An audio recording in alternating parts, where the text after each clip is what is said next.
আল্লাহ রাব্বুল আলামিন বলেন, তোমাদেরকেই বিজয় দান করা হবে, তোমরাই বিজয়ী হবা যদি তোমরা মুমিন হও।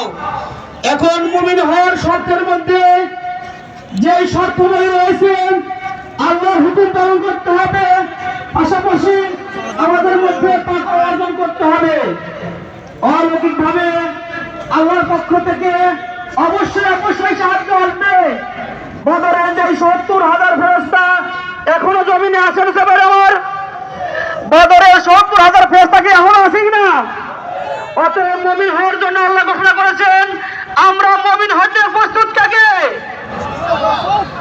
আমরা মুমিন হওয়ার জন্য জায়নামাজের মধ্যে তাহাজ্জুদের সময় আল্লাহর কাছে যাব এবং রাত্রিতে সংগ্রাম করব এবং দিনের বেলা আমরা জমিনে ঝাঁপায় পড়ব।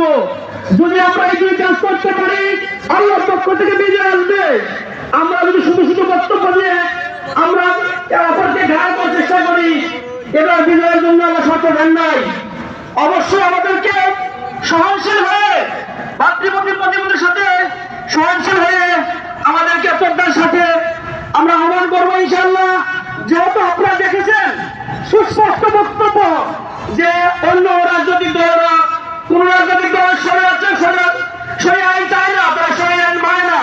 আর কোন এক দল তারা শরিয়া আইন কায়েম করবে না, প্রচলিত আইন রাষ্ট্র প্রচার করবে। আমরা দুই জনের বক্তব্য আমরা শুনতে পেরেছি। এখন একমাত্র ইসলামী আন্দোলন বাংলাদেশ হযরত পীর সাহেব তরবারি ঘোষণা করেছে, আমরা যদি রাষ্ট্রীয় ক্ষমতায় অধিষ্ঠিত হই, আমরা শরিয়া আইন কায়েম করবো ইনশাআল্লাহ। অতএব আমাদের বক্তব্য সুস্পষ্ট, আমরা দেশের সকল শ্রেণী-পেশার মানুষকে নিয়ে ইসলামী হুকুমত প্রতিষ্ঠার মাধ্যমে শরিয়া কায়েম করার চেষ্টা করতেছি ইনশাআল্লাহ।